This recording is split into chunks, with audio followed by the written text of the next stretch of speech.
আজ আপনাদের জন্য নিয়ে এসেছি পুঁইশাক দিয়ে চিংড়ি মাছ রান্নার রেসিপি। চলুন দেখে নেই কিভাবে এই পুঁইশাক দিয়ে চিংড়ি মাছ রান্না করতে হবে। রান্নাটি খেতে যেমন সুস্বাদু তেমনই স্বাস্থ্যকর। চলুন দেখে নেই কি কি লাগছে।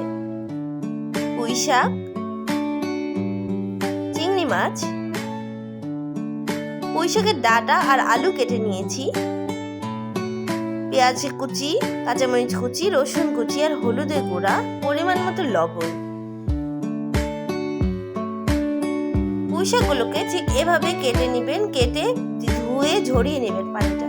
এখন চলে আসি মূল রান্নায়।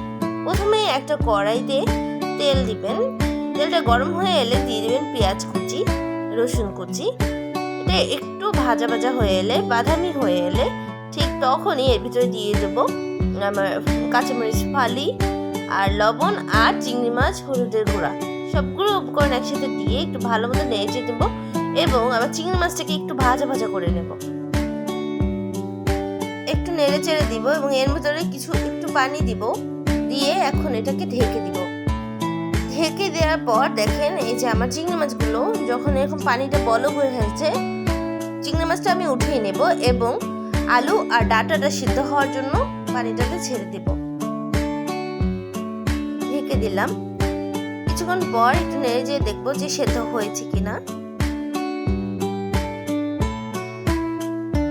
সিদ্ধ হয়ে এলে এর ভিতরে দিব আমার পুঁইশাকগুলো এবং পুঁইশাকটাকে ঢেকে দিব। সবগুলো পুঁইশাক একবারে ধরেনি, তাই আমি প্রথমবারে ভাপ দিয়ে নিয়েছিলাম।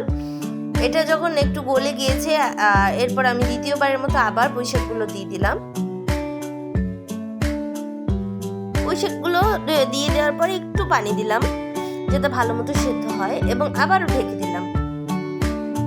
কিছুক্ষণ পর দেখেন এই পুঁইশাকগুলো পুরো গলে গিয়েছে এবং নিচে ঠিক মতো লেগে যাচ্ছে কিনা আমি একটু নেড়ে চেড়ে দেখছি।